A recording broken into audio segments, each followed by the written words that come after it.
Interrupt me as you have questions. We'll just talk as we go. I can't say I have all the answers, but I certainly am concerned about the direction our country is going in. And I was quoted publicly and accurately for numbers of months saying that Governor Gary Johnson is the most qualified person to be President of the United States that I know of. And I believe that. Not because of what he says, although that's important, but what he's actually done while he was the governor of New Mexico. He actually vetoed more spending bills than all other governors combined during his 8 years. He vetoed 750 excessive spending bills. One of them was my favorite. And he said, you know, it came to me, it was 260 pages long. I took one look at it and said in my veto message, I don't have time to review this. You take it back, you make it more concise, you only have it dealing with one subject at a time, and I'll look at it. And it never came back. I think that's the type of leadership that we need. By the way, he also was rated by the ACLU, because we are fiscally conservative, but we're also socially tolerant. He was rated by the ACLU. They had 25 different areas, 25 different questions. They would give out liberty torches for somebody standing up for liberty. Romney got 0. Obama got 16. And Governor Gary Johnson got 23. So he isn't just a person who says things, he actually stands up for them and does them. And I'm going to give you an example. A little bit about my background. I was in the Peace Corps, then I was in the Navy. I was Navy JAG for 4 years. After that, I was a federal prosecutor in Los Angeles in the Central District of California. I actually held the record for the largest drug prosecution in the Central District of California back in 1978 to 75 kilos of heroin, 165 pounds, was and is a whole bunch of heroin. Does anybody have a concept of what the record prosecution is today in the Central District of California? 18 tons of cocaine in one place. So you can tell, you know, all this sort of stuff. So I was then appointed by Governor Duke Majan, actually, to the municipal court bench in Orange County, which is where I live, at the end of 1983. I was eventually elevated to the Superior Court. I've been a trial court judge for 25 years, just retired about a year and a half ago. I did something very unusual for a sitting trial court judge. On April the 8th, 1992, I held a press conference and stated my conviction that our nation's drug policy is not working and we simply must put our heads together and change it. That for numbers and numbers of reasons, too much incarceration, too many drugs, leading our kids astray, and the rest of that. So I've been speaking publicly now for more than 20 years on this subject. The reason I bring that up now is that nationally, people involved in big-time drug policy reform, we pretty much know each other. We know what's going on. We know who's thinking of doing this and who's talking about doing that. All of a sudden, we all looked at our newspapers together back in 1999, and we saw, my goodness, who is this Governor Gary Johnson? Because he has come out in favor of the legalization of drugs. So we all rallied, and of course we all contacted, and pretty soon he had a forum, and I went to Albuquerque, and I was a part of his forum, etc. But the reason I'm saying this, he didn't have any constituents on that. He conducted his own audit. He looked at the situation and said, this isn't working. We've got to change it. Let's do something different. And he had the fortitude to stand up and take action. Do we want somebody that stands up and has the fortitude and take action for the United States of America? We are absolutely craving that. Governor Gary Johnson is the most qualified person to be President of the United States that I know of. He left the state of New Mexico with $1 billion surplus after 8 years. He also had this track record of working well. He was a Republican governor in a Democratic state.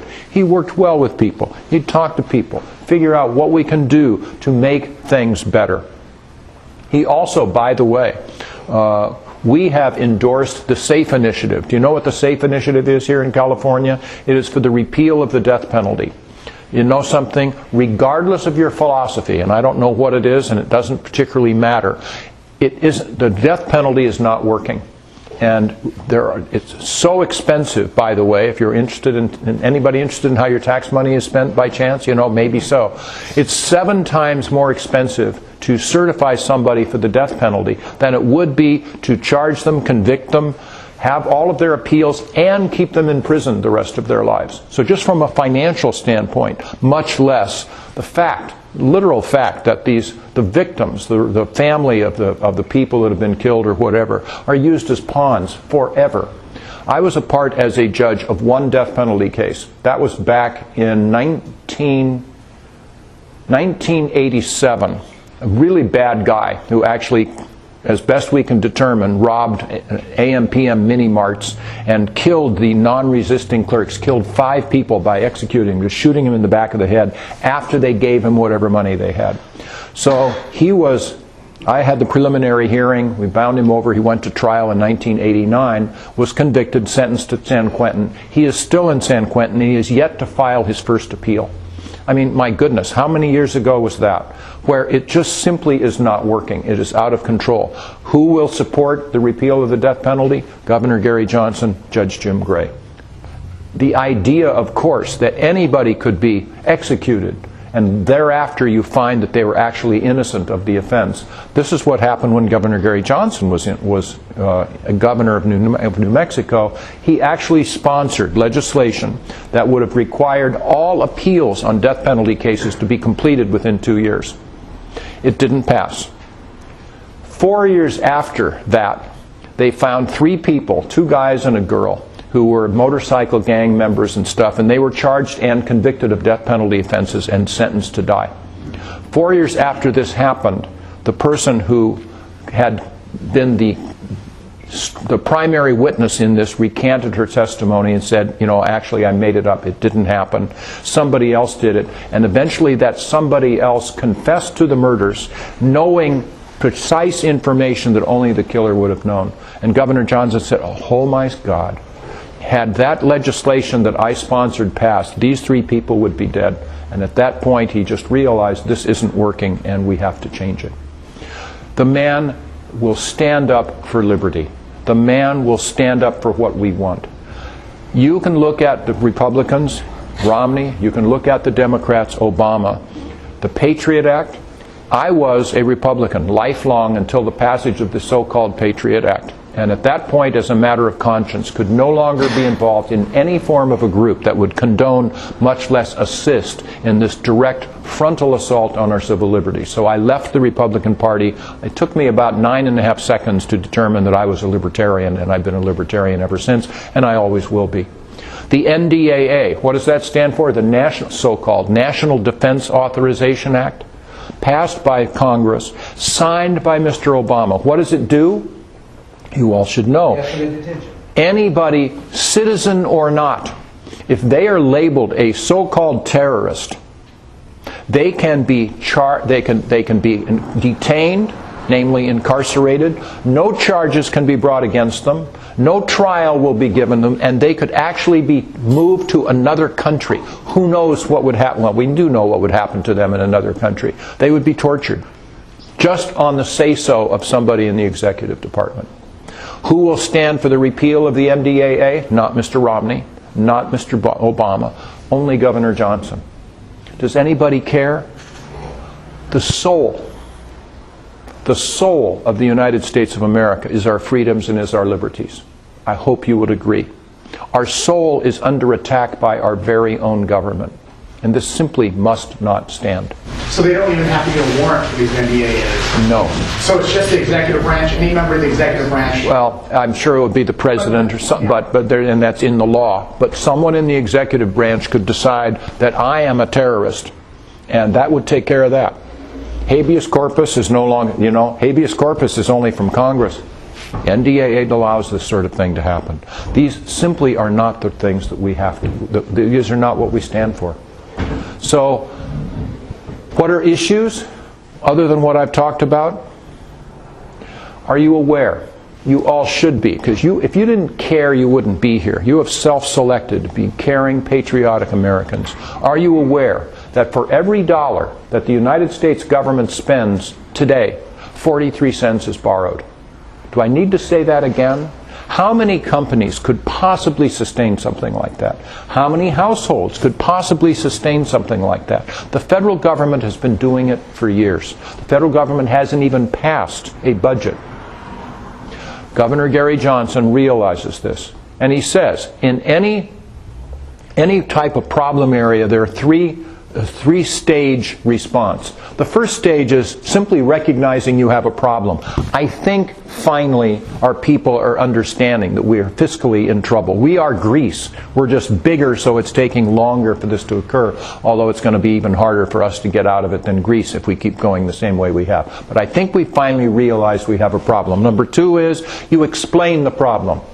You explain, basically, you go public and you say, okay, folks, we are in this trouble. We are borrowing 43 cents for every dollar we spend. These are the amounts of money that we're receiving. These are can expect to receive. These are the amounts that we must spend. These are our discretionary amounts. We're going to have to reduce our spending.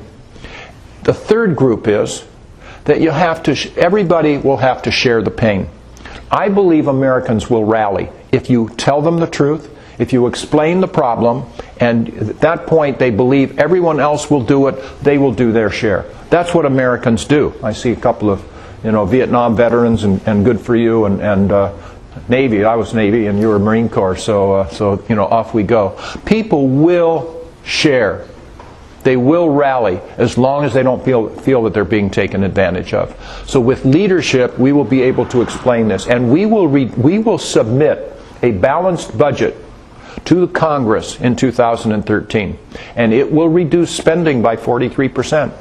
That is not going to be easy, but there's so many areas. It isn't as if we're going to take all the fire protection and all the police. I mean, that's fear-mongering stuff. You look at so many agencies that we have. For example, one of the things that we will do is have a sunset provision for all federal agencies. What does that mean? Let's say every 5 years, every agency in the federal government will be required to come to Congress individually, on their own, and request funding. By doing this, they'll have to say what they've been doing for the last 5 years, how much money they've spent, and what the results have been. Okay? Then they will say what our plan is for the next 5 years, what our budget is, etc. What's going to happen? Maybe three of the things. The Congress will look at it and say, these are duplicated. The other agencies doing this, we don't need to do this anymore, and they will reduce those, and of course reduce the funding. The other two, one of them, way to go. It's a good idea, keep doing this. The third one, the fifth one, let's reduce it a bit, we'll reduce your funding, etc. This will also, by the way, give these federal agencies an opportunity to shine. Hey, look what we've been doing. It's been wonderful. And if that's the case, pat them on the head and say, way to go. I don't think that's going to happen very often, but that is certainly a possibility. But more likely, and I can remember, even though Governor Perry can't, I can remember the names of the agencies that we will very likely simply do away with and abolish. The Department of Education. For heaven's sake, folks, why is the federal government involved in education? They should not be. We should repeal, we should abolish the Department of Education. And I'll talk about education again in a minute.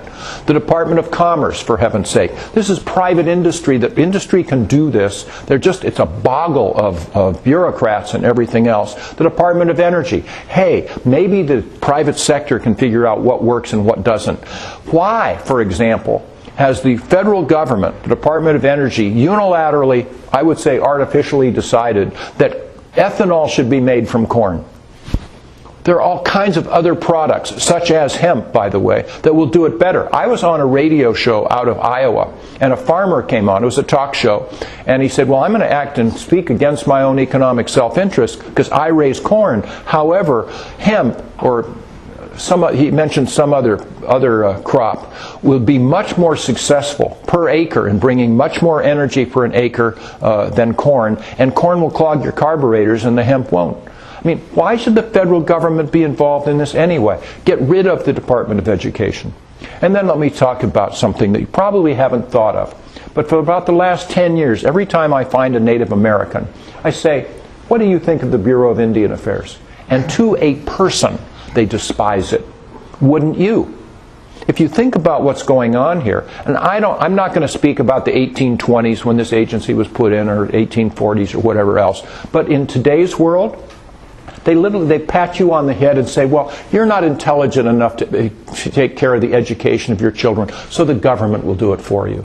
You know, you're not intelligent enough to manage your properties, so we will release those out. Oh, by the way, we've lost about $10 billion that is of your money. You know, mistakes happen, but we will govern your property for you. Get rid of them. And I heard a story one time. You'll love this. This man was taking a tour of the Bureau of Indian Affairs in Washington, the headquarters building. And he walked into this room about the size of a football field, wall-to-wall desks. Everybody was there having a good time, drinking coffee, phones were ringing, all the rest. But he looked over in the corner and he saw one guy that was in hysterics. He was just in tears. He was just mortified. He said, "What's the matter with him?" And the guy said, "Oh, don't worry about him. His Indian died." Well, you know, it's almost that way. There are almost as many administrators as there are Indians. Okay? It's almost the same thing in the Department of Agriculture, where we have more people now regulating the agriculture than we do farmers. I mean, it's out of control. And I don't know what you think about FDR and the New Deal and the rest. I have my own thoughts. But many programs put in by FDR are still in existence. We call them something different. Let's audit them. Let's look at them. So a lot of this 43 cents reduced spending of government will simply be reduced because we won't have those regulators anymore. You may not be aware, but after the George W. Bush administration, actually we had 200,000 more regulators for the federal government in place on the payroll after his 8 years in office than we did when he began. 200,000. And by the way, Obama has beaten that record in 4 years. What's going on here? So part of the 43% reduction will be we don't need those. We can't stand those. We can't have that regulation like that. Let me tell you something else. About 5 weeks ago, I was at a fundraiser and happened to be sitting next to a woman. Made an idle conversation. What do? I'm the branch manager of a farmers and merchants bank in Long Beach. Okay. Let me ask you, ma'am. Is it true that your bank does not want money? Yes, it's true. Because we can't loan out the money much, and so if we receive your money, we have to pay you interest on it, so it costs us money to have you give money to our bank. And then she told me something that is critically important. She said, 30% of my employees do nothing but attempt to satisfy government regulations. Imagine that. Now, if you look back at this, the whole housing problem was caused by the federal government, pretty much. Why? Because we had Fannie Mae and Freddie Mac. So you are a bank, and you're a representative in Bank of Integrity, and you give only good loans. But you're a bank also, and you think, well, you know, wait a minute, I can give loans that probably won't work, but it doesn't matter to me. I'll get my money out of it. The federal government will insure it in the event that something goes wrong. I have no risks. So you start making lots of money. So then your shareholders say, well, wait a minute, what about his bank? They're making all kinds of money. You should do the same thing. So everybody starts giving these bad loans because they're insured by the federal government. And transparently, I mean, somebody making $25,000 a year is not going to be able to afford to buy a $400,000 house. Come on, folks. And the price of homes will not continue to increase. These are problems caused by the federal government. But now, according to this woman, and according to another executive that I've talked to at J.P. Morgan and another one at the U.S. Bank, the federal regulators have completely gone, the pendulum has gone the other way. Now they don't want any loans particularly to take place. So they are under instruction to be really picky with regard to loans, and if there's anything wrong at all, reject it. They will not insure them. Loans cannot take place. So now we are in a financial crisis in our country. Yes? How do you get out of this? How do you bring back prosperity? Yes, you reduce government spending, very importantly, but also it takes more than that. To get prosperity, you need to get businesses moving.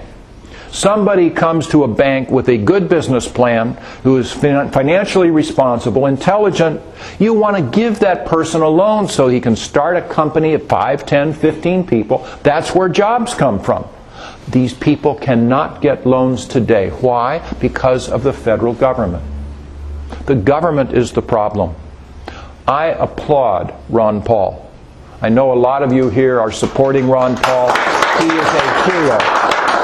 This man has won the election. He will go down in history as having mainstreamed ideas of this kind. Bless him forever. He's a hero. He is not going to win, of course, the Republican nomination. It's unfortunate, but that, I think, is pretty well known. But Governor Gary Johnson and Ron Paul have very, very similar, and so do I, have very, very similar views. I was told by Governor Johnson, he asked me to be his running mate. I was flattered. I said I will do it, but there's one condition. And the condition is we will run to win. I'm not naive. I understand the odds. I'm appalled at the tens of millions, hundreds of millions of dollars that the Republicans and Democrats are getting. We may get up to $50 to $100 million for our campaign, and I'm optimistic that this can happen, but we're not going to have their money. We know that.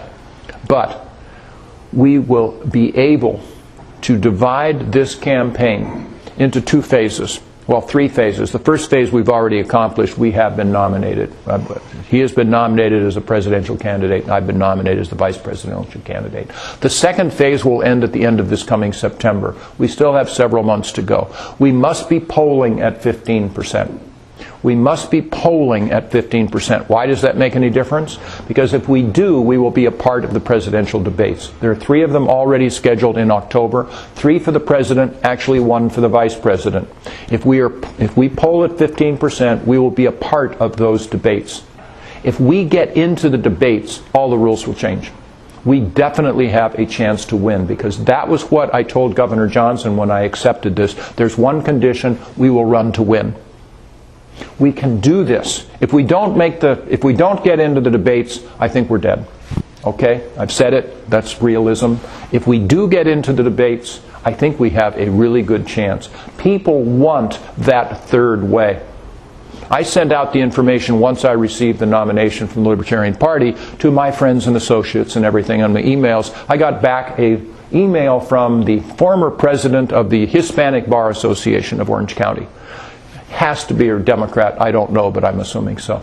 Dear Judge Gray, I am so pleased that now I don't have to choose between Obama and Romney. People crave what we stand for. They will vote for what we stand for if we can get in the debates. It's up to you. You take this personally. You look at this. You see where we are. I welcome it. Governor Johnson, by the way, in this conversation, told me, Jim, if you disagree with me on anything, don't hesitate. It's okay. You may state your opinion, even if publicly I'm in a different place. How many people do you know of who would say something like that? But I've written a book, actually, it was from 2010, on issues. It's called A Voter's Handbook, Effective Solutions to America's Problems, and it talks about numbers of things, and I do want to talk about education, at least before I take for questions. And it's amazing how very similar and compatible my views are with Governor Johnson's. Not that I didn't have any of that in mind. They're written, I can't change them. And they're very, very similar, which tells me something really good. You know, he came at his views from one different direction. I came from mine from another. Dr. Paul came to his from another. It's got to work. And you know something? I'm a libertarian, and so are you, in so many ways. What we do is not warm and fuzzy. Oh, it's not poor baby. Oh, it's not the government will take care of you. You know, you have to kind of have a little work ethic here. But it works. What we talk about works. What made our country great is the libertarian work ethic, is the ethic to get out there and earn that extra dollar and to have our freedoms. This is what we stand for.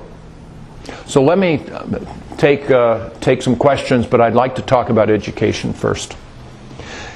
Our schools, I believe you would all agree, our schools have failed our children. Our schools are failing our children, particularly in the inner city areas, but everywhere. Why? Well, to take it differently, all of the clothes that we are wearing, the ties, the cars, whatever it is, how do we decide to buy them? Well, we spend our money. We go to the store. We figure out what clothes we like, what we're willing to pay. We make those decisions, and basically we get the clothes that we want for the price we want to pay.